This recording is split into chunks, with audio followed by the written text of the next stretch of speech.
At St. Michael's Hospital, veteran nurse Sarah Mitchell was taking a break outside when she saw him stumble and fall on the sidewalk. Without hesitation, she rushed to help the unconscious man in the expensive suit, a leather briefcase handcuffed to his wrist. After a night of fighting to keep him alive, government agents swarmed the hospital, demanding access to her patient. The next morning, military tanks rolled up outside, their engines still running. That's when Sarah realized this wasn't just another medical emergency. Her patient wasn't just another veteran, and the secret he carried could shake the foundations of everything she believed in. Now she has to choose, follow orders and walk away, or trust her instincts and protect a man who might be either a hero or a traitor. What explosive truth could be so dangerous that it would bring tanks to a civilian hospital? Before we jump back in, tell us where you're tuning in from. And if this story touches you, make sure you're subscribed, because tomorrow I've saved something extra special for you. 24 hours earlier, Sarah's biggest concern had been training the new nurses on proper trauma response protocols. The emergency department at St. Michael's ran like clockwork under her supervision, every procedure and protocol honed by 15 years of experience.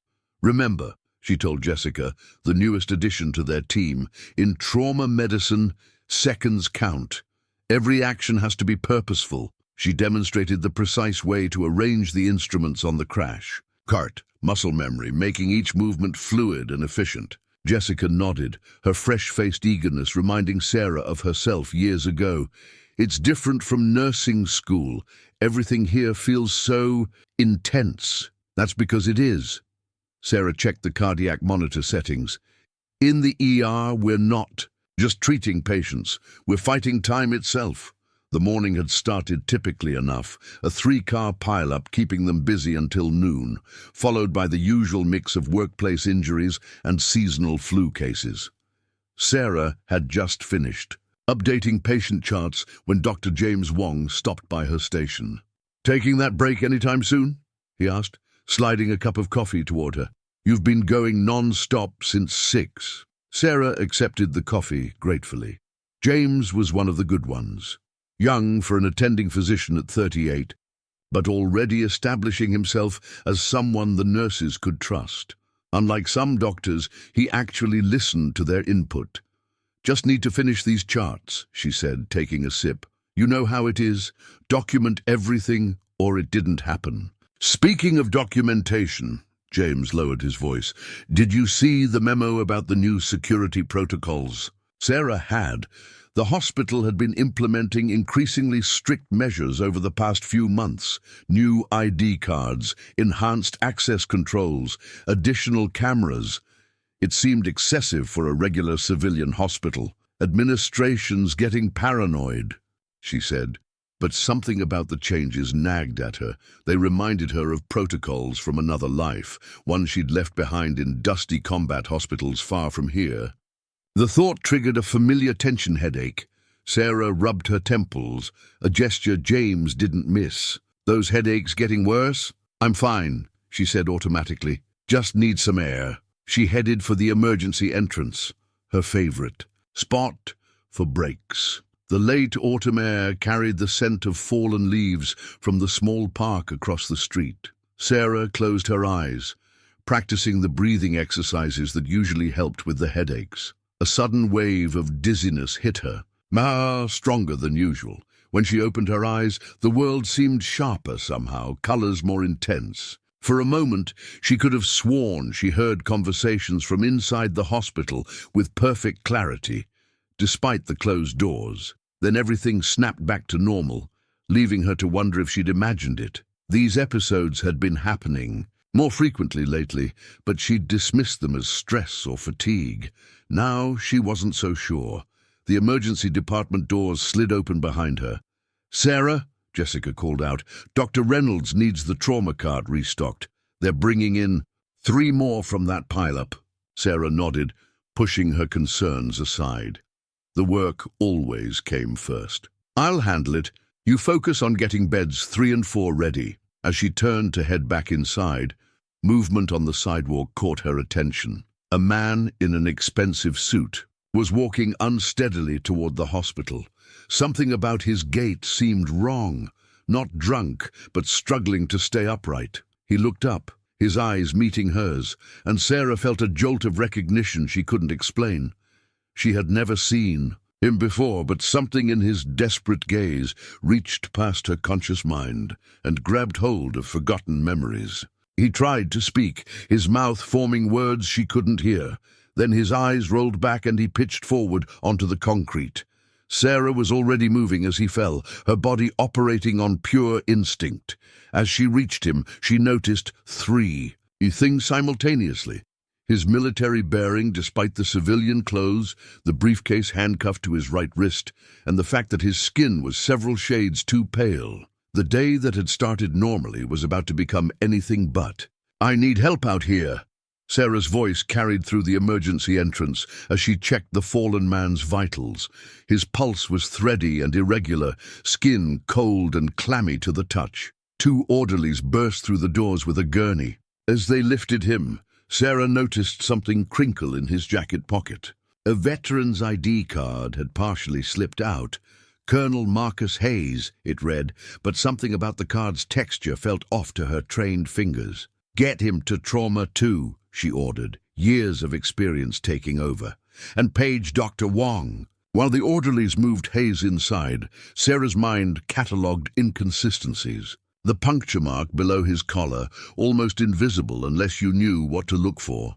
The way his expensive suit was perfectly pressed despite his collapse. The electronic lock on the briefcase handcuffed to his wrist, displaying what looked like a countdown timer. James arrived as they transferred Hayes to the trauma bed. "What have we got?" Colonel Marcus Hayes collapsed outside, pulse irregular, breathing shallow. Sarah hesitated, then added more quietly, "James, something's not right here. Look at his neck." Dr. Wong's eyes narrowed as he spotted the puncture mark. He began a more thorough examination, his movements precise and methodical. "These symptoms, they're not matching up with anything obvious. Get me a tox screen, full panel." The monitors suddenly erupted in a cacophony of alarms. Hayes's blood pressure was plummeting. "He's crashing!" Sarah moved instantly, reaching for the crash cart. "Push one of EPI!" For the next 20 minutes, they worked in seamless coordination, fighting to stabilize their mysterious patient. Through it all, Hayes maintained his death grip on the briefcase, the electronic lock continuing its silent countdown. Just as they finally got his vitals stable, a commotion erupted in the hallway. Two men in dark suits were arguing with Barbara, the charge nurse. "We need immediate access to that patient," one of them said, flashing some kind of federal badge. "This is a matter of national security." Barbara stood her ground. "This is a hospital, gentlemen. No one sees any patient until they're stabilized." Sarah felt a chill run down her spine as she noted their stance, their alertness. These weren't typical government agents. Their posture spoke of special operations training. The second man's hand drifted toward his jacket. "I don't think you understand the situation." James stepped into the hallway. "Is there a problem here?" The first agent turned. "Dr. James Wong, we need to speak with you privately about your patient." Sarah's instincts screamed a warning. How did they know James's name already? "My patient is currently in critical condition," James said firmly. "Whatever you need can wait." "Doctor." A new voice joined the conversation. Female, authoritative. "I'm Agent Diana Torres. Perhaps we could discuss this in your office. Your nurse can monitor the patient." Sarah watched a woman in a charcoal pantsuit join the group. Unlike the other agents, she carried herself with a quiet confidence that suggested she was used to being obeyed. Through the partially open door, Sarah caught James making a subtle hand gesture, something she recognized from her military days. A warning signal. As James left with the agents, Sarah turned back to Hayes. His vital signs still didn't make sense. The pattern of symptoms suggested some kind of toxin, but not one she'd seen before. At least, not since. Her thoughts were interrupted by Hayes' hand suddenly gripping her wrist.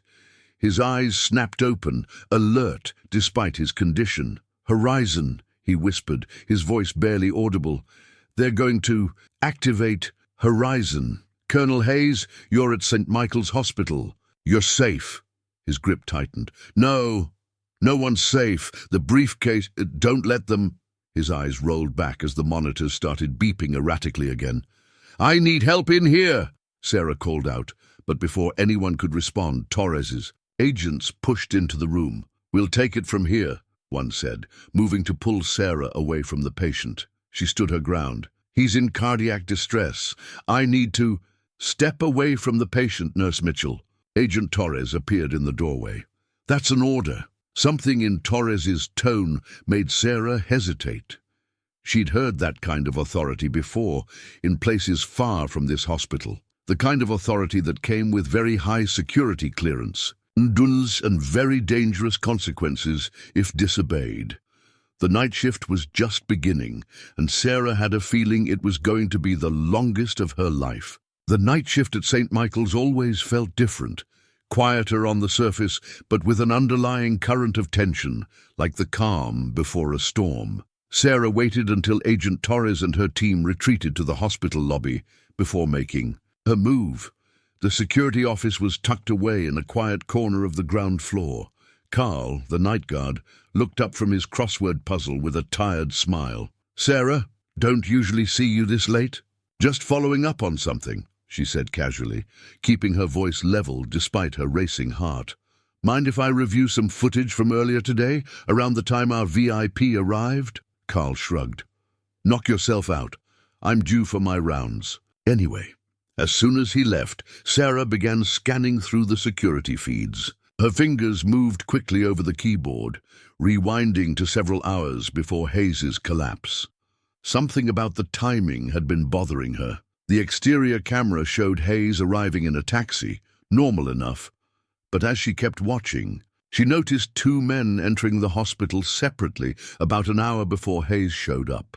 They moved with the same purposeful efficiency she'd seen countless times in military operations. She zoomed in on their faces. One of them was carrying what looked like a maintenance toolkit, but his expensive watch didn't match the uniform. They split up, methodically checking different areas of the hospital. Looking for something interesting?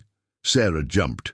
Dr. Wong stood in the doorway, his expression unreadable. James, you scared me. She studied his face carefully. Your meeting with Agent Torres lasted exactly 17 minutes, he said, closing the door behind him. He pulled out his phone, typed something, and showed her the screen. Room probably bugged. Be careful. Sarah nodded slightly, turning back to the monitors. I was just checking on some routine security matters.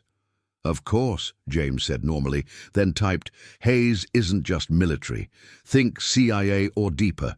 Torres warned me to drop it. On screen, the two suspicious men were finishing their sweep of the hospital. One of them paused near Hayes's current room, adjusting something on the wall that looked suspiciously like a surveillance device. You should get some rest, James said aloud. His phone showed they placed monitoring devices, whole floor compromised. Sarah pretended to stifle a yawn. Maybe you're right. She typed quickly on her own phone. Briefcase countdown. 6 hours left. James's eyes widened slightly. He deleted their text conversation and pocketed his phone. I'll walk you out. As they left the security office, Sarah noticed more suits in the hallway. Dr. Patricia Chen, the hospital administrator, was talking with them, gesturing emphatically. They're claiming it's a matter of national security, James said quietly as they walked. Chen's under pressure to give them full access to Hayes. Can they do that? Legally? It's complicated. But I got the impression they don't care much about legal right now. They stopped at the nurse's station. Sarah began her handoff to the night nurse, but her mind was working overtime. The two men from the footage, the monitoring devices, the countdown timer, it all pointed to something much bigger than a simple medical emergency. Oh, one more thing, James said casually, handing her a coffee cup. You left this in my office earlier. Sarah hadn't been in his office all day, but she took the cup. Inside was a folded piece of paper. She waited until she was alone in the break room to read it. Hayes involved in classified op 15 years ago, something called Project Horizon. Torres' team isn't the only one interested. Watch for others. Trust your instincts. Through the break room window, she could see military vehicles pulling up outside the hospital. Not just police or federal, actual army transport trucks. Whatever was in that briefcase, whatever Hayes knew, it was big enough to bring in the heavy artillery. Sarah crumpled the paper and flushed it. As she watched it disappear, she made her decision. She wasn't walking away from this. Hayes had come to their hospital for a reason, and she was going to find out why. She pulled out her phone one last time, sending a text to a number she hadn't used in years. "Remember that favor you owe me from Kandahar? Time to collect." The response came almost immediately. "K-Bar here, still up for some trouble, LT?" Sarah smiled grimly. Sometimes the past didn't stay buried. Sometimes it came back right when you needed it most. Sarah was checking Hayes's vitals when she noticed his suit jacket had fallen open, revealing a torn newspaper clipping partially tucked into his inside pocket. With the agents momentarily distracted by a commotion in the hallway, she carefully palmed it. The paper was yellowed with age, dated 15 years ago. Most of it was missing, but the visible portion read, "Military denies involvement in Project Horizon incident. 17 casualties reported at research facility. Cause still unknown. General Marcus Hayes declines to..." Her hands trembled slightly. Hayes wasn't just any colonel. He was connected to whatever Horizon was, and now he was running from it. The monitors beeped steadily as she studied his face. The unnatural pallor of his skin reminded her of something she'd seen before, in another hospital, in another life. But before she could chase down that memory, Hayes's eyes snapped open. "Lieutenant Mitchell," he whispered, his gaze unnaturally focused. "Found you." Sarah's breath caught. No one here knew her former rank. "Colonel Hayes, you need to rest." "No time." His hand gripped her wrist with surprising strength. "They're coming. The briefcase. Protocol activation in 5 hours. Have to complete the neural upload." Neural upload? The term triggered another fragment of buried memory. Screaming patients, impossible symptoms, a desperate race against time. "The formula," Hayes continued, each word a struggle. "Your formula, from Kandahar. They never understood how you did it. But I figured it out." Sarah felt the world tilt slightly. Those headaches she'd been having, the moments of impossible clarity, suddenly they made a terrifying kind of sense. "You were there," she said quietly, "in Kandahar, when the special operations team came in. Watching, always watching." His eyes began to glow with an unnatural blue light. "Had to find you before they implement Phase 2. The monitors started beeping faster as Hayes's vital signs spiked. Through the window, Sarah could see Agent Torres approaching with Dr. Chen. "What's Phase 2? She asked quickly. "Mass implementation, water supply. They're going to change everyone without choice." Hayes' voice grew weaker. "The briefcase contains proof, but only an enhanced mind can access it." Sarah heard footsteps in the hallway. "Enhanced how?" Hayes managed a grim smile. "Like you, like me, the original test subjects." His eyes rolled back as another seizure hit. Sarah stabilized him quickly, her mind racing. She'd always attributed her survival in Kandahar to luck and quick thinking. The idea that she'd been enhanced, that she'd been watched all these years. "Everything okay in here?" Torres asked from the doorway, her tone casual but her stance alert. "Just a small seizure," Sarah replied professionally. "He's stabilizing now." Torres studied her carefully. "You know, it's interesting. We've been reviewing personnel files and your military record. There seem to be some gaps, clerical errors, I'm sure." Sarah kept her voice steady as she adjusted Hayes's IV. "Must be." Torres smiled, but it didn't reach her eyes. "By the way, Dr. Chen approved our request. We'll be moving the patient to a secure facility within the hour. He's not stable enough for transport. That's not your concern anymore, Lieutenant. The use of her old rank wasn't accidental. Sarah maintained her professional demeanor, but inside, pieces were falling into place. The increased hospital security, her mysterious symptoms, Hayes finding her specifically. As Torres left, Sarah's phone buzzed. K-Bar. Checked your colonel's background. He was Black Ops, deep cover. Went off the grid 3 days ago after accessing classified files about something called Project Horizon. They're hunting him hard, LT. Sarah looked at Hayes, now unconscious, but still gripping the briefcase. 5 hours until protocol activation. Whatever that meant. 1 hour until they took him away. Time was running out. Back in the locker room, Sarah's hands moved automatically to the back of her locker, finding the hidden compartment.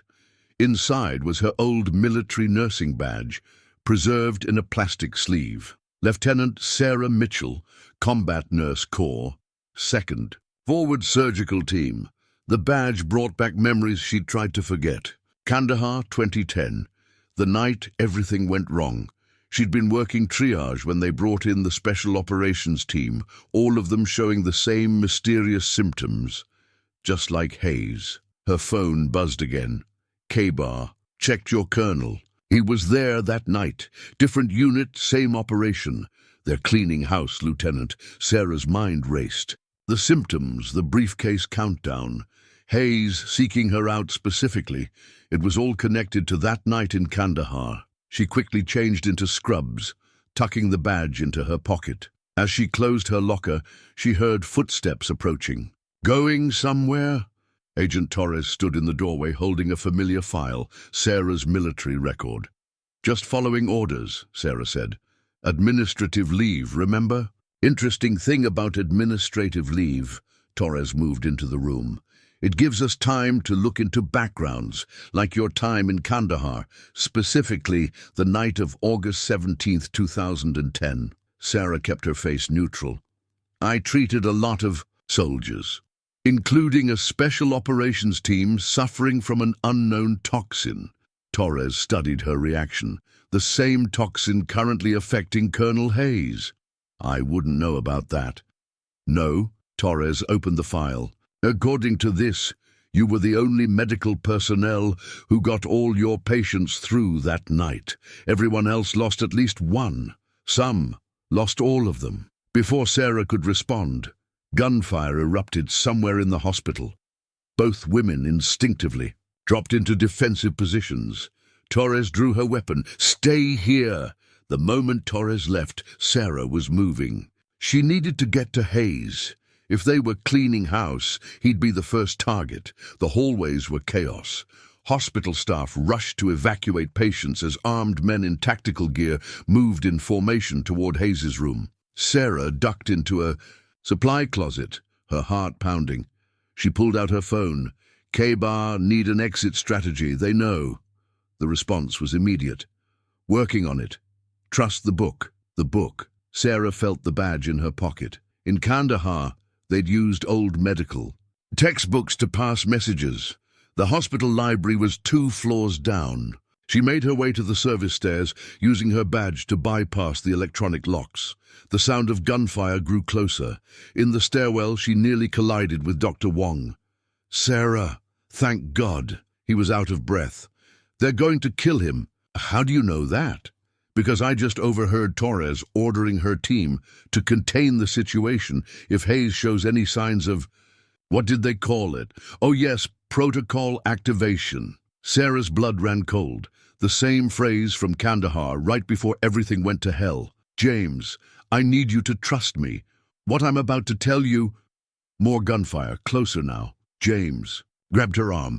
Tell me later. Right now, we need to move. I know a way to Hayes through the old maintenance tunnels. Why are you helping me? James pulled up his sleeve, revealing a familiar tattoo, the same one she'd seen on the special operations team in Kandahar. Because I was there too, Lieutenant, just not in the medical tent. The implications hit her like a physical blow.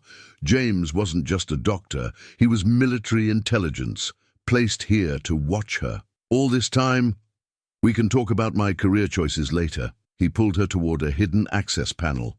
Right. Now we need to get to Hayes before they activate the failsafe. Sarah followed him into the darkness, her mind spinning. The badge in her pocket felt heavier now, weighted with memories and questions. Whatever happened in Kandahar, whatever Project Horizon was, it was happening again. And this time, she was at the center of it. The maintenance tunnels were a maze of pipes and shadows. James led the way with practiced familiarity, suggesting he'd mapped this escape route long ago. "How long have you been watching me?" Sarah asked as they moved. 3 years. Ever since. They detected unusual chemical markers in your blood work during a routine physical. What markers? James stopped at an intersection, checking his phone's map. From the antidote you synthesized in Kandahar, the one that saved those operators. Sarah's mind flashed back to that night. The desperate race against time. The improvised solution she'd created from local herbs and standard medications. She'd never reported the full formula, never told anyone how she'd really saved those men. It should have been impossible, James continued. The toxin was designed to be untreatable, yet you found a way. That's when they started Project Horizons. Second phase. A distant explosion rocked the tunnel. Emergency lights flickered. "We need to move," James said. "Hayes's room is directly above the next junction." They emerged into a dimly lit mechanical room.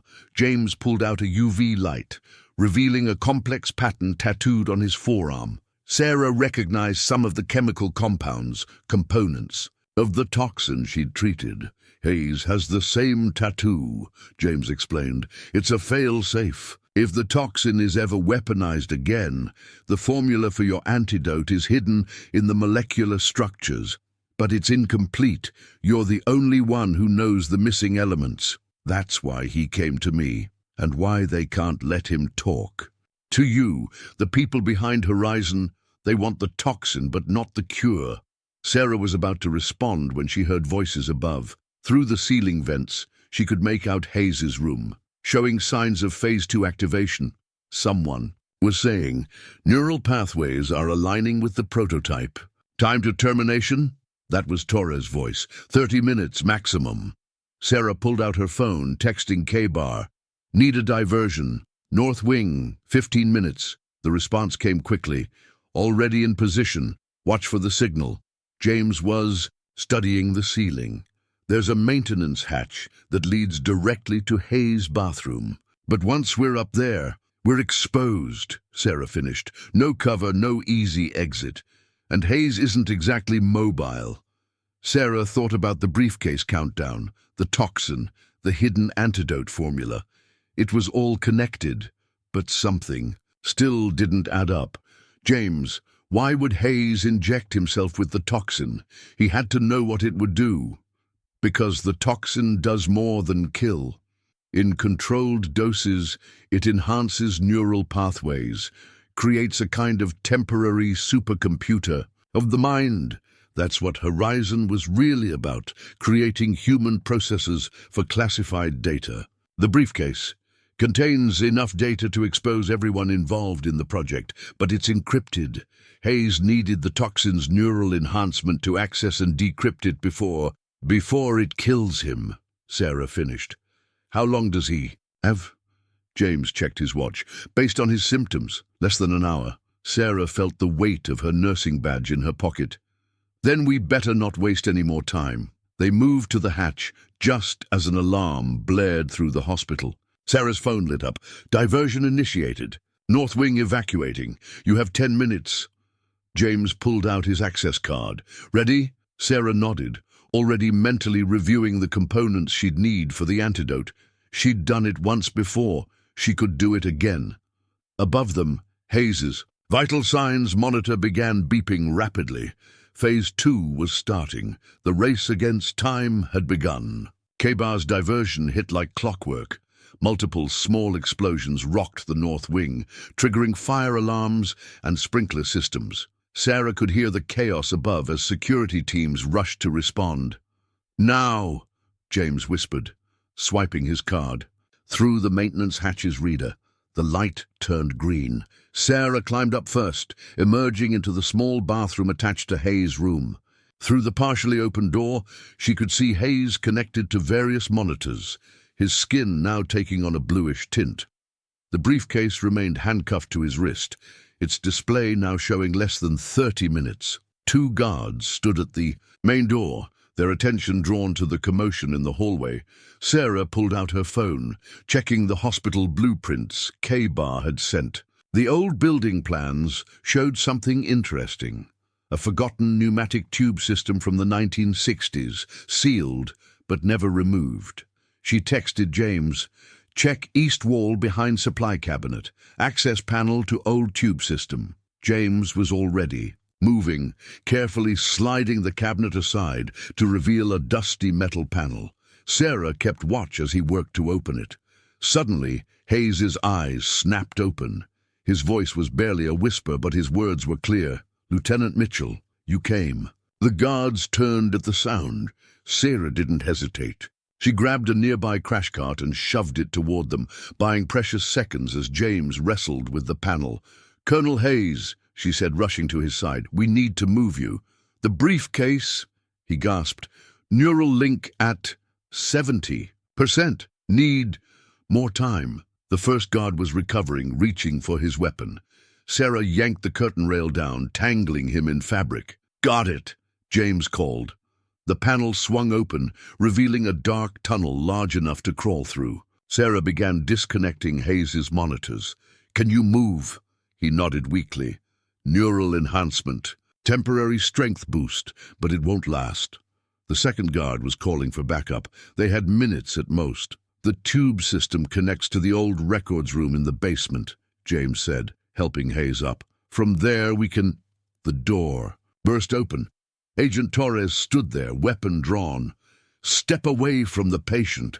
Sarah positioned herself between Torres and Hayes. "You don't understand what's really happening here." "I understand perfectly," Torres said. "Project Horizon was never about weapons or neural enhancement.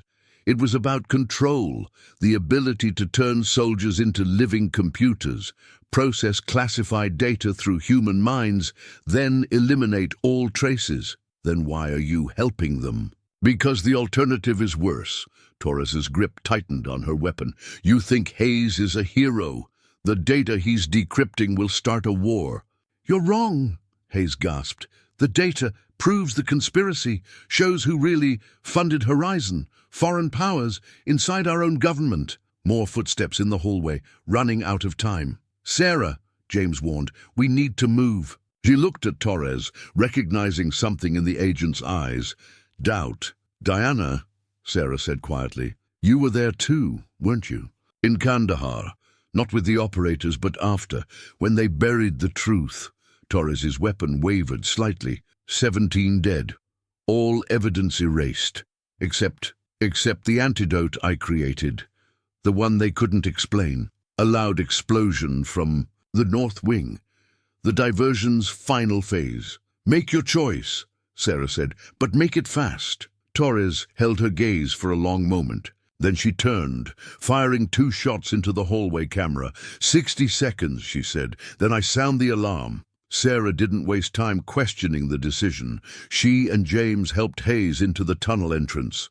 The briefcase display showed 20 minutes remaining. As Sarah pulled the panel closed behind them, she heard Torres speaking into her radio. "Subject spotted heading toward North Wing. All units converge." They crawled through decades of dust, following the old tube path. Hayes's breathing was labored, but the neural enhancement kept him moving. "How much of the data is decrypted?" James asked. 80%, Hayes managed. "But the final segment requires full neural activation." "Which will kill you." Sarah finished. Hayes managed a grim smile. "Not if you remember the antidote formula." The basement records room was a time capsule of forgotten medical history. Dusty files and antiquated equipment lined the walls, untouched for decades. James secured the door while Sarah helped Hayes into a chair. "Neural enhancement, 90%, Hayes gasped, his skin now almost translucent. The briefcase display showed 15 minutes remaining. Sarah checked his pulse. Rapid but steady.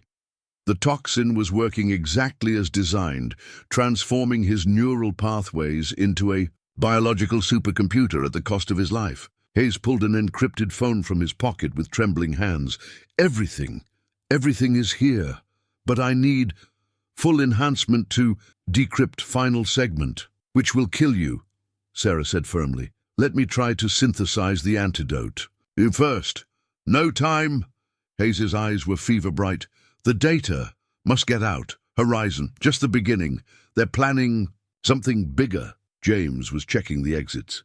We've got company upstairs. Heavy military presence. Sarah's own phone buzzed. K-bar. Army CID units arriving. This just went federal. Get out now. Hayes grabbed Sarah's arm with surprising strength. Lieutenant, you need to see what I saw. He pressed the encrypted phone into her hand. Code is Kandahar date. Backwards. Sarah quickly entered 08172010 in reverse. The phone unlocked, revealing hundreds of classified files. Project Horizon was Phase 1, Hayes continued, each word a struggle. Neural enhancement wasn't for processing data, it was a test run for mass implementation. Mass implementation? James moved closer. You mean water supply? Hayes confirmed. Major cities enhanced neural capacity across entire populations. Perfect recall, instant learning, complete cognitive control. Sarah's blood ran cold. They're going to put the toxin in the water supply. Not the toxin. Something new. Something permanent. Hayes's eyes rolled back as a seizure hit him. Sarah stabilized him while James kept watch. Through the ceiling, they could hear boots on the floor above. Sarah! Hayes's voice was weaker now. The antidote isn't just about saving lives. It's the key to preventing neural control. Your formula creates permanent immunity. The pieces clicked into place. Why they'd been watching her all these years. Why Hayes had come to her specifically. Her accidental discovery in Kandahar wasn't just an antidote. It was a vaccine against their entire plan. That's why they couldn't replicate it, she realized. The local herbs I used, they shouldn't have worked, but combined with the standard medications created something they couldn't explain, Hayes finished, or control. The briefcase timer hit 10 minutes. Hayes's hands moved to the electronic lock. Initiating. Final decrypt. Neural enhancement. At maximum. Colonel, wait! But it was too late. Hayes's body went rigid as the neural enhancement peaked. Data scrolled across the briefcase's small display as his mind processed the encryption at impossible speeds. Sarah checked his vitals. Heart rate dangerously high, blood pressure spiking. The toxin was burning through his system. She turned to James. I need supplies, the hospital pharmacy, my old field kit from my locker, and access to the lab. That's 3 different secure areas, James protested. With the building locked down, 7 minutes, Sarah cut him off. That's how long Hayes has once the decrypt finishes. Get me what I need, or everything he's doing is for nothing. James hesitated, then nodded. The resistance we contacted, K-Bar's people. They have someone inside the pharmacy. I'll make it work. He headed for the door, but paused. Sarah, if this goes wrong, it won't, she said firmly. Not this time.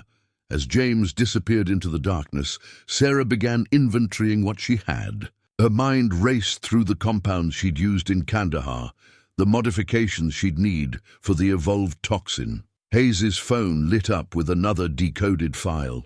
Security footage from a secret lab, showing rows of massive tanks being filled with a clear liquid. The label was clearly visible. Neural Enhancement Compound, Phase 2. They were ready to implement their plan. The only thing standing in their way was the formula locked in Sarah's memory, the key to immunity hidden in a combat nurse's improvised solution from a forgotten night in Kandahar. The race wasn't just about saving Hayes anymore. It was about saving everyone. Sarah was studying Hayes's vital signs when her phone buzzed with a text from an unknown number. Mission report, Kandahar, August 17th, 2010. Authentication required. Her hands froze over the keypad.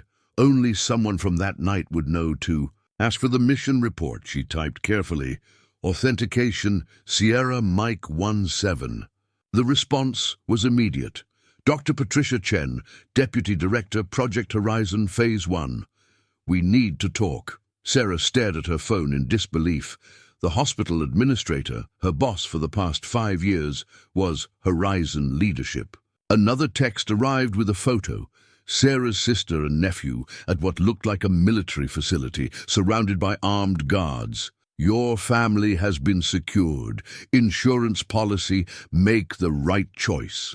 Hayes suddenly convulsed, his back arching. The briefcase display showed 5 minutes remaining on the decrypt. His skin had taken on an almost metallic sheen, veins glowing with an unnatural blue light. Hold on, Colonel, Sarah whispered, checking his pulse. Too fast, too irregular. Her phone lit up again, this time from James. Pharmacy compromised. Chen knows. Torres too, she played us. Get out now. The old mission report from Kandahar appeared on Hayes's phone as it continued decrypting files. Sarah saw her own name. Lieutenant Mitchell's antidote formula represents an existential threat to Phase 2 implementation.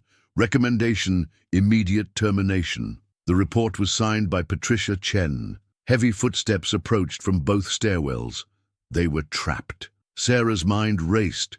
Chen had been watching her for years, waiting to see if she'd remember or reconstruct the antidote formula. Hayes had known, had engineered his collapse specifically to warn her. The door burst open. Dr. Chen entered, flanked by armed men. Gone was the administrator's professional demeanor, replaced by cold military efficiency. "Hello, Sarah," Chen said calmly. "It's time we discussed your contribution to Project Horizon. Where's my family?" "Safe for now." Chen moved closer. "You know, we spent years trying to replicate your antidote. The best minds in biochemistry, and they couldn't match what you created in a combat hospital with limited supplies. Let them go, and I'll give you the formula." Chen smiled. "You don't understand. We don't want to prevent neural enhancement. We want to perfect it. Your antidote doesn't just cure the toxin. It creates permanent immunity to all forms of neural manipulation. Can you imagine? Entire populations completely resistant to cognitive control. That's the point," Sarah said.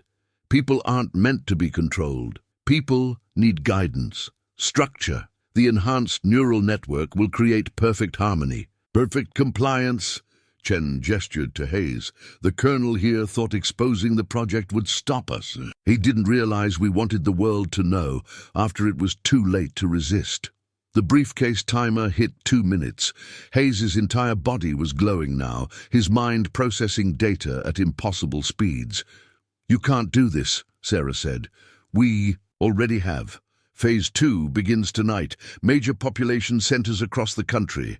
By morning, millions will be enhanced. By the end of the week," Chen's eyes gleamed. "A new age of human evolution." Sarah heard more footsteps. Agent Torres appeared leading a handcuffed James. "Found him in the pharmacy," Torres reported, "trying to gather antidote components." "I'm sorry, Sarah," James said, blood running from a cut above his eye. "They had my daughter." The pieces clicked together. Everyone had been compromised. Everyone except... Sarah's phone vibrated one last time. K-Bar. Remember Kandahar. Remember why the antidote worked. It wasn't the herbs. And suddenly, she did remember the real reason her antidote succeeded when others failed. The missing element no one had considered. The briefcase timer hit 1 minute.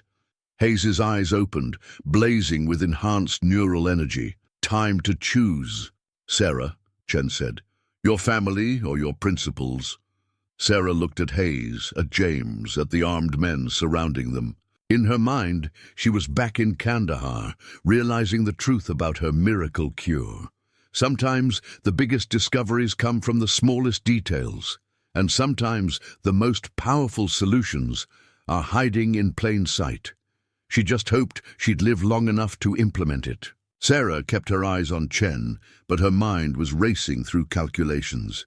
The chemical analysis report from Hayes's blood work was still visible on his phone's screen, and something about the molecular structure had been nagging at her. "You're right about one thing," Sarah said carefully. "The antidote wasn't just about the herbs or the medications, but you missed the most important component." "Enlighten me," Chen said, her tone condescending. Sarah moved slowly toward Hayes, whose skin was now pulsing with neural energy. "The soldiers in Kandahar, they all showed the same symptoms, all except one. Remember, Dr. Chen? Private Cooper." Chen's expression flickered. "Cooper was an anomaly." "No," Sarah said. "He was the key. His blood type was AB negative with a rare protein mutation. The herbs I used weren't the cure. They were just catalysts. The real antidote was in his plasma." The briefcase timer hit 30 seconds. Hayes's eyes met Sarah's, and she saw understanding there. His hand moved slightly, revealing a medical alert bracelet she hadn't noticed before. "AB negative. That's why you chose this hospital," Sarah said to Hayes. "Not just because of me, because we have the largest blood bank in the region, because you knew." "Enough," Chen snapped. "Torres, prepare for extract." The lights went out. In the darkness, Sarah heard Kandah's voice from multiple speakers. "Cavalry's here, Lieutenant." All hell broke loose. Flashbangs detonated in both stairwells. Armed figures rappelled past the windows. Chen's men turned to face multiple threats, momentarily forgetting their prisoners. Sarah didn't hesitate. She grabbed the emergency medkit from under a desk and ran to Hayes. The briefcase showed 15 seconds. "Hold on, Colonel," she whispered, preparing a syringe. "This is going to hurt." She plunged the needle into his arm just as the neural enhancement peaked. Hayes's entire body convulsed as the final decrypt completed. Data flooded the briefcase display. Names, dates, locations. Everything needed to expose Project Horizon. But Sarah wasn't watching the data. She was watching Hayes's vitals, praying she'd remembered correctly. Chen's voice cut through the chaos. "Stop her! The antidote isn't an antidote," Sarah finished. "It's a bridge. The toxin creates neural pathways. The plasma proteins create bridges between them. Instead of burning out the brain," Hayes gasped, his eyes clearing, "it stabilizes the enhancement." "Target their blood supplies," Chen screamed into her radio. "Destroy every sample." But Kandah's team had been one step ahead. Sarah's phone lit up with confirmation. Blood bank secured, samples safe. James, who had somehow slipped his cuffs in the chaos, grabbed Chen's arm. "It's over, Patricia. The formula, the evidence, everything." "You don't understand," Chen snarled. "We're trying to save humanity from itself. The enhancement program was never about enhancement," Hayes said, standing shakily. His skin still glowed, but the light was steady now, controlled. It was about power, control, playing God with people's minds. Sarah checked his pulse, strong, stable. The plasma bridge was holding. "Sarah!" Torres's voice rang out. The agent had her weapon trained on Sarah's head. "Step away from him, now!" "Agent Torres," Hayes said calmly. "Authentication code, Sierra Tango 83. Stand down." Torres froze. "Sir?" Colonel Hayes was never the target, Sarah realized. He was running the op, the collapse, the briefcase, all of it. A sting to expose the corruption in Project Horizon. Hayes nodded. "And to find someone who could solve the enhancement problem. Someone who already had, years ago in Kandahar, without even realizing it." Through the windows, Sarah could see military helicopters approaching. Real ones this time, with proper markings. Chen's expression crumbled as she recognized them. "Presidential Oversight Committee," Hayes explained. "They've been watching Project Horizon for months, waiting for proof of illegal human experimentation." Sarah's phone buzzed one last time. A photo of her sister and nephew, safe at home, unaware anything had happened. Kandah's message, "Family secure, threat neutralized." The next hour was a blur of federal agents, military personnel, and medical teams. Sarah watched as Hayes briefed a group of stern-faced officials in the hospital conference room, his enhanced mind processing and presenting information at incredible speeds. A general's order appeared on one of the screens, revealing the extent of the corruption. Multiple military commanders had been compromised, their loyalties bought with promises of controlled enhancement for their own purposes. The Phase 2 implementation is still in play, Hayes was saying, his voice stronger now that the plasma bridge had stabilized his condition. Chen's people have cells in 12 major cities, ready to release the enhancement compound into water treatment facilities. Do we have locations? Asked a silver-haired woman Sarah recognized as the Director of National Intelligence. Here, Hayes projected data from the briefcase. But we have a bigger problem. Some of the military units assigned to stop them are actually working for them. We can't trust the normal chain of command. Sarah studied the chemical formulas on display. The new enhancement compound was elegant in its simplicity and terrifying in its implications. Without the plasma bridge protocol, it would burn through neural pathways like wildfire. Even if we stop the water supply contamination, she said, stepping forward, they'll just try again. The compound is too easy to manufacture, too hard to detect, which is why we need your protocol, Dr. Mitchell, the director said. A mass-produced version of your plasma bridge could protect entire populations. James, who had been quietly analyzing data in the corner, looked up. It's not that simple. The protein mutation is rare. We can't synthesize enough plasma. No, Sarah agreed, but we can use it as a template. She moved to the whiteboard, sketching molecular structures. The mutation creates a unique folding pattern. If we can replicate that artificially, we could mass-produce the bridge compound. Hayes finished, his enhanced mind already extrapolating the possibilities. Create a vaccine against forced enhancement. The room fell silent as the implications sank in. Protection wasn't just possible, it was within reach. A young lieutenant burst into the room. Sir, we've got movement. Multiple teams deploying from suspected horizon sites. They're starting early, Hayes said grimly. How long until the closest team reaches their target? 2 hours, sir. Sarah looked at her sketched formulas, then at Hayes. How fast can your enhanced processing work through chemical trials? With the plasma bridge stabilizing the enhancement? Maybe an hour per simulation. Too long, James said.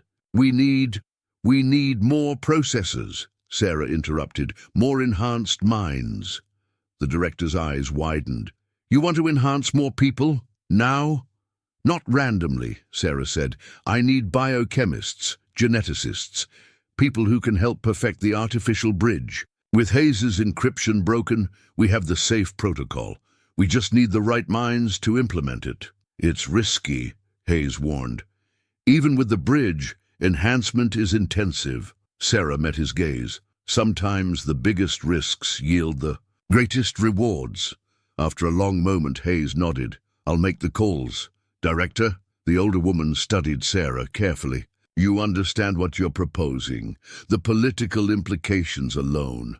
I understand that in 2 hours, innocent people will be turned into neural puppets if we don't stop it. We need an army of enhanced minds to solve this in time. The director turned to her aide. Get me the Secretary of Defense and find me every biochemist with high-level clearance in a 100-mile radius. As the room erupted into activity, James pulled Sarah aside. You really think this will work? Sarah watched Hayes coordinating with military units they could trust, his enhanced mind managing multiple conversations simultaneously. It has to, she said. Otherwise, everything that happened in Kandahar, everything that happened here, it was all for nothing. Through the windows, she could see more helicopters arriving, carrying the scientific minds they'd need. The race to save millions was about to begin. And this time, she was ready. The hospital's research lab had been transformed into a command center. 12 of the country's top biochemists, now enhanced with Hayes's stable protocol, worked at an almost superhuman pace. Their eyes glowed with the same neural energy as Hayes's mind's processing complex molecular structures in seconds. Sarah moved between stations, checking vital signs, ensuring the plasma bridge remained stable. On the main screen, a memory drive's contents played out a damning timeline of Project Horizon's evolution. "Look at this," James called out, his own eyes now sharing that distinctive glow. The enhancement had taken perfectly his military background, helping him adapt. Chen's group wasn't working alone. They had corporate backing. The files showed a network of pharmaceutical companies, tech giants, and private military contractors, all feeding resources into Project Horizon. But something about the money trail felt off. "These shell companies," Hayes said, his enhanced mind tracking patterns. "They're all routed through the same 3 banks. Banks that don't exist," Sarah finished, recognizing the names from the Kandahar investigation. "They're fronts for something else." One of the enhanced biochemists, Dr. Helen Wu, looked up from her work. "The artificial bridge compound is failing in simulations. Something's missing from the protein structure." Sarah studied the molecular models. The artificial version should have worked. They had mapped every component of the rare plasma mutation. Unless, "It's not about the proteins," she said suddenly. "It's about what activates them." She turned to Hayes. "Colonel, access the original Kandahar medical records, Private Cooper's blood work, specifically his mineral levels." Hayes's fingers flew over the keyboard, neural enhancement processing thousands of documents in seconds. Copper levels were elevated, significantly. He was wearing a copper bracelet, Sarah remembered. Said it helped with joint pain. "I thought it was just superstition, but the copper ions," Dr. Wu interrupted, her enhanced mind making the connection. "They could serve as a catalyst, creating a temporary bridge until the proteins fold correctly." The room erupted into renewed activity, but before they could implement the discovery, alarms blared from the security station. "Multiple breaches," the security officer reported. "Armed teams entering through the parking structure and service entrance." "Chen's people," Hayes confirmed, accessing security feeds. "They track the helicopter flights. They know what we're trying to do." Sarah looked at their work. So close to a solution, but not close enough. How long to synthesize the copper-modified bridge compound? 20 minutes for the first batch, Dr. Wu answered. Maybe an hour for enough to protect a city. The first Horizon teams reached their targets in 15 minutes, James reported grimly. Sarah made a decision. Lock down the lab. Get these people what they need to finish the synthesis. James, Colonel Hayes, you're with me. What are you thinking? Hayes asked, though his enhanced mind was likely already calculating her plan. Chen's people aren't here to stop us, Sarah said. They're here to steal the research, which means they have their own mass production facility, James finished. Already set up, ready to go. Find it, Sarah told Hayes. Use every bit of that enhanced processing power. There have to be supply requisitions, shipping manifests, something. Hayes's eyes unfocused as he dove into the data. Got it. Industrial park outside the city, officially a beverage bottling plant. Perfect cover for water supply contamination, James noted, and perfect for mass-producing our protection protocol, Sarah added. If we can secure it. Gunfire erupted in the hallway. They were out of time. Director, Hayes called to the DNI. We need a strike team now. Already inbound, she replied. But Mitchell, you're not cleared for combat operations. Sarah checked her phone. A text from K-Bar. Ground floor clear, equipment ready. With all due respect, Director, she said. I've been cleared since Kandahar. You just didn't know it. She turned to the enhanced scientists. Keep working. Whatever happens, get that compound synthesized. Dr. Wu nodded. We'll be ready when you are. Sarah led Hayes and James toward the service elevator K-Bar had secured. Her mind was already running through the protocol she'd developed in Kandahar. Not just for treating enhanced soldiers, but for being one. Some secrets were worth keeping, until they weren't. K-Bar's team moved with practiced efficiency through the hospital's ground floor. Sarah's mind felt sharper now that she'd dropped the pretense, her enhanced processing speed analyzing multiple threats simultaneously. Presidential directive. Coming through, Hayes announced, reading from a secure tablet. Full authorization for military intervention. They're designating this a clear and present danger to national security. An explosion rocked the building's east wing. Through the enhanced neural network that now connected them, Sarah felt Hayes analyzing structural damage, while James coordinated evacuation routes. Chen's people are herding us, Sarah realized, watching their movement patterns. They want us to use the main entrance, Kandahar finished. Classic killbox setup, which means they don't know about the underground parking access, Sarah said, the one they sealed off during renovation last year. James pulled up the building schematics in his enhanced mind. The blueprints show it welded shut. The blueprints. Lie, Sarah replied. Kabar's people have been using it for months, right? Kabar grinned. Ladies still got it. Best escape route in the city if you know where to look. More explosions. Closer now. Sarah's enhanced senses picked up multiple tactical teams converging on their position. Through their neural link, she felt Hayes calculating odds. We're not all getting out, he concluded. They have the numbers. We don't need numbers, Sarah said. We need time.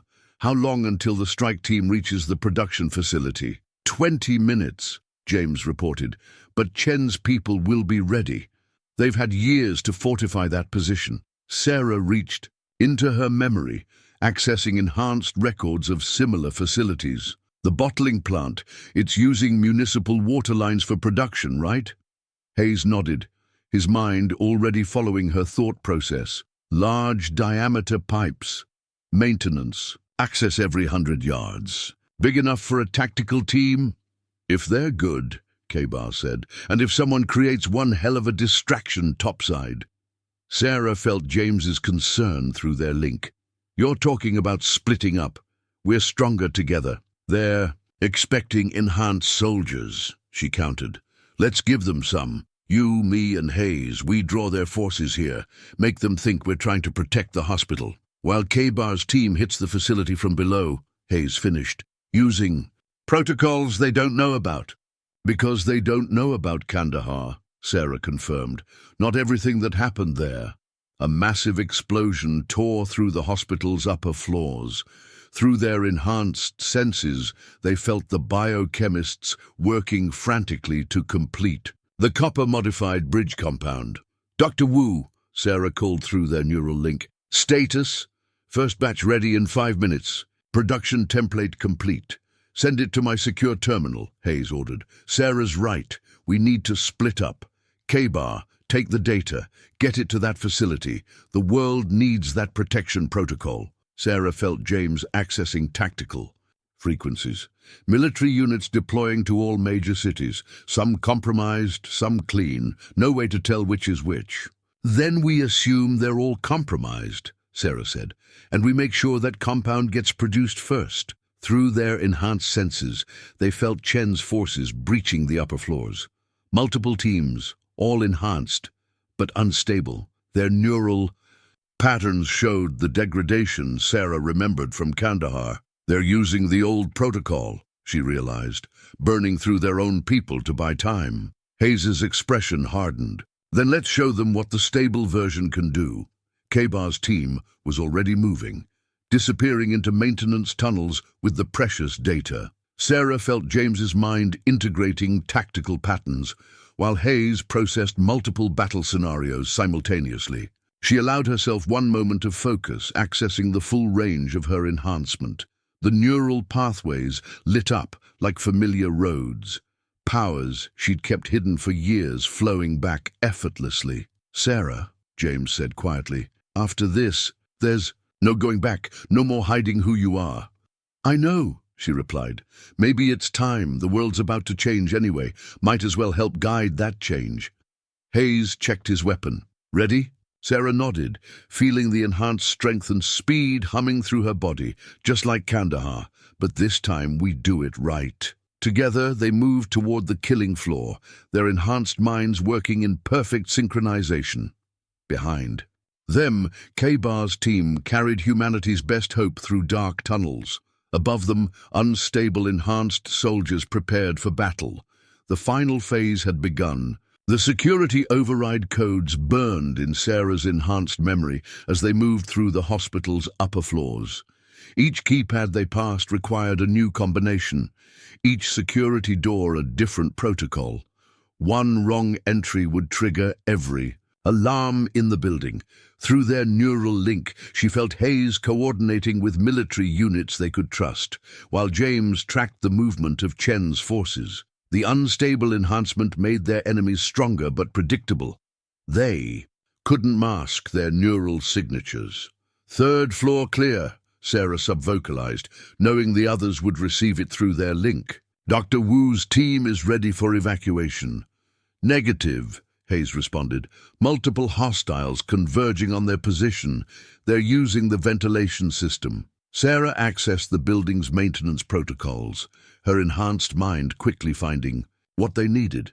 "Containment sensors in the BSL-3 lab. If we trigger them, emergency seals activate," James finished, cutting off the vent access. Sarah's fingers flew over the nearest control panel, implementing the changes.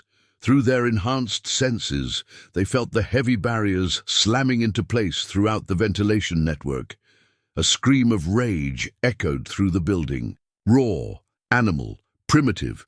The sound of enhancement without proper stabilization. "That's not good," James said quietly. "Neural degradation accelerating in hostile forces," Hayes reported, his mind processing the signatures. "They're losing cognitive control."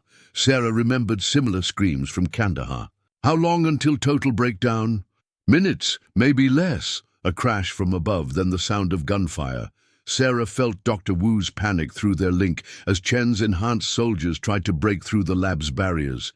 "The compound," Sarah called through their connection.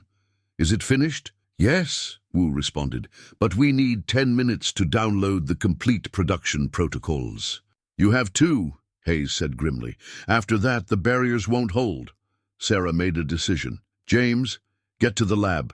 Help Wu's team complete the download. Hayes, we're going up." "The roof?" Hayes processed the tactical options instantly. "That's where they're strongest." "Exactly. They'll expect us to defend the lab. Instead, we draw them up," Hayes nodded. "Buy time for the evacuation." They moved in perfect synchronization, their enhanced reflexes making them virtually untouchable. But Sarah felt the neural strain building. Even with the stable protocol, this level of enhancement couldn't be maintained indefinitely. Through their link, she sensed James reaching the lab, helping Wu's team transfer the vital data. In the distance, K-Bar's group was making steady progress through the maintenance tunnels. Then everything went wrong at once. The power grid failed, plunging the building into darkness. Emergency generators kicked in, but the security systems reset. Every door, every barrier began to unlock. "No," Sarah breathed, feeling the lab's seals disengaging. The screams were closer now. Through walls and floors, they felt the enhanced soldiers moving with inhuman speed, converging on multiple targets. "Sarah!" James's voice in their link was tight with urgency. "We need more time." She exchanged a look with Hayes. In their enhanced state, no words were necessary. They both knew what had to be done. "Remember Kandahar," Hayes said quietly, "the fail-safe protocol." Sarah accessed the buried memory, the last resort option they'd developed for exactly this scenario, the one with a 20% survival rate. "If we sync our enhancements," she said, "channel the neural load, we might survive it." Hayes finished. Might. Below, they felt James and Wu's team working desperately to complete the download. Above, Chen's enhanced soldiers were seconds away from breaking through. Sarah reached for Hayes's hand, initiating neural synchronization. Their enhanced minds merged, power building to impossible levels. Through their shared consciousness, memories flowed. Hayes, in the original Horizon trials, discovering the corruption. Sarah in Kandahar, developing the stable protocol through desperate improvisation. Both of them carrying their secrets for years, waiting for this moment. Ready? She asked, though she could feel his answer. Together, he replied. They raised their linked hands toward the approaching enemies and released everything. The fail-safe protocol fired like a neural bomb, a focused electromagnetic pulse generated by their combined enhancement. Every unstable neural pattern in range overloaded instantly. The screams stopped. Sarah felt her consciousness dimming, the enhancement burning out. Through their fading link, she sensed Hayes's life signs dropping alongside her own, the last. The only thing she heard was James's voice, "Download complete, we got it." Then darkness took her. Sarah floated in darkness, neural pathways slowly rekindling. Her enhanced mind felt fragmented, but she could sense Hayes nearby, his consciousness similarly struggling to recover. Through their weakened link, memories and data from the briefcases, truth files began to crystallize. Project Horizon had never been a military program. Not really. It was a corporate initiative masquerading as national security. Chen's pharmaceutical company had discovered the enhancement potential by accident, then buried the discovery behind layers of classified projects. The plan had been brilliant in its simplicity. Create a population of enhanced humans dependent on their stabilizing compounds. Control the enhancement, control the world. "Sarah," James's voice seemed to come from far away. "Can you hear me?" She forced her eyes open. The hospital lab swam into focus. James and Dr. Wu hovered over her, concern evident on their faces. "Hayes," she managed. "Here." The colonel's voice was weak but steady. "Neural patterns stabilizing. Yours?" Sarah assessed her enhancement.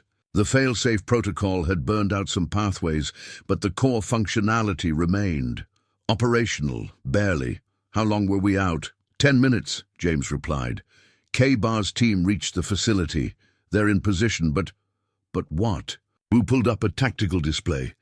"Chen's people knew we were coming. They've started mass production of the original compound. Tanker trucks are already rolling out." Sarah forced herself to sit up, accepting James's helping hand. Her enhanced senses were returning, showing her the full tactical situation. It wasn't good. "They're not just targeting water supplies," Hayes said, studying the data with his recovering enhancement. "They're hitting distribution centers, bottling plants, even emergency water reserves." The truth files continued unspooling in their connected consciousness. Horizon wasn't just about control. It was about reshaping humanity itself. Chen's group believed enhanced humans were the next step in evolution. They saw themselves as shepherds, guiding humanity toward a better future. "The copper modified. Bridge compound," Sarah said. "How much can we produce?" "With the facility's equipment, enough to protect a small city," Wu answered. "Maybe. It won't be enough," Hayes said grimly. "Not against a nationwide attack." Sarah's enhanced mind raced through possibilities, connecting fragments of memory and data. "Wait, the original compound, it needs specific conditions to work, right? Temperature, pH balance." "Yes," Wu confirmed. "It's highly sensitive to environmental factors." "And Chen's people are rushing production," James added, "taking shortcuts to get it distributed faster." Sarah smiled for the first time since waking. "Then we don't need to stop all the trucks. We just need to change the environmental factors on a massive scale." Understanding dawned in Hayes's eyes. The weather control program. The one they shut down in 15. Because it worked. "Too well," Sarah nodded. "The facilities are still there, still functional. But accessing them would require presidential authorization," James protested. "Check the truth files," Sarah said. "The actual authorization codes, the ones Chen's people tried to bury." Hayes's enhancement processed the data. "She's right, with these codes and our neural capability, we can trigger a nationwide temperature shift," Sarah finished. "Just enough to destabilize the compound before it reaches the population." "It would destroy Chen's entire supply," Wu realized. "Give us time to produce and distribute the protection protocol properly." James helped Sarah to her feet. "You're talking about hacking a classified weather control system, while our neural enhancement is damaged against people who will do anything to stop us." "Yes," Sarah said simply. Hayes stood as well, his enhancement syncing with hers. "The codes are heavily encrypted, even with our combined processing power. Then we'll need help." Sarah turned to Wu. "Doctor, how many of your team are still enhanced?" 8. All. Stable. Get them ready. We're about to rewrite the weather." Through their recovering neural link, Sarah felt Hayes's approval of the plan. It was audacious, probably impossible, and their only real chance. "K-bar," she sub-vocalized through their tactical channel. "Hold position at the facility. When you see the signal, you'll know." Static crackled then. "Copy that, Lieutenant. Try not to break the planet." Sarah looked at her unlikely team, scientists, soldiers, and something in between. All of them enhanced, all of them ready to risk everything. "Let's get to work." The hospital's backup generators hummed as 10 enhanced minds linked together, creating a neural network powerful enough to crack military-grade encryption. Sarah felt the other's consciousness meshing with hers. Hayes's tactical precision, Wu's scientific insight, James's strategic awareness, all amplified by the stable enhancement. Through their shared perception, they could see Chen's distribution plan unfolding across the country. Dozens of tanker trucks moving under heavy guard, water treatment facilities being quietly accessed, a network of corrupt officials looking the other way. "Weather control access protocols at 50% decryption," Wu reported through their link. "But Chen's people know we're in the system. They're actively fighting back." Sarah felt the counterattacks. Surgical strikes of neural interference trying to disrupt their connection. The damaged pathways from the failsafe protocol made them vulnerable. "Hold the link," Hayes commanded. "Focus on—" The attack hit like a thunderbolt. Chen herself, enhanced and stable, crashing into their neural network with devastating force. "Did you really think we wouldn't have our own weather control codes?" Chen's voice echoed through their shared consciousness. "That we wouldn't be prepared?" Sarah felt the other's neural patterns fluctuating, threatening to break under Chen's assault. But something about the attack seemed familiar. "Wait," she called through the link. "This pattern, it's not random. It's Kandahar." Hayes finished, his tactical enhancement recognizing it. "The original protocol. She's using my own research against you," Chen confirmed. "Everything you developed, everything you discovered, it was all documented, all analyzed, all improved upon." Images flooded their shared consciousness. Chen in a secret lab, studying Sarah's work from Kandahar. Years spent perfecting the enhancement process, using Sarah's accidental breakthrough as a foundation. "You don't understand what's at stake," Chen continued. "Humanity is stagnating. We need to evolve, to transcend our limitations." "By taking away people's choice?" Sarah pushed back, strengthening their neural defense.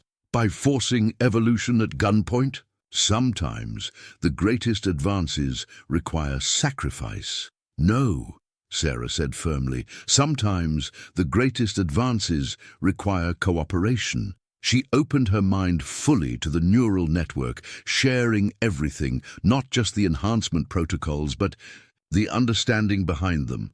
The reason her solution worked when others failed. The enhancement was never meant to be forced, she explained through the link. It works best when the mind accepts it willingly, when it enhances what's already there, instead of overwriting it. She felt Chen's attack falter as the truth hit home.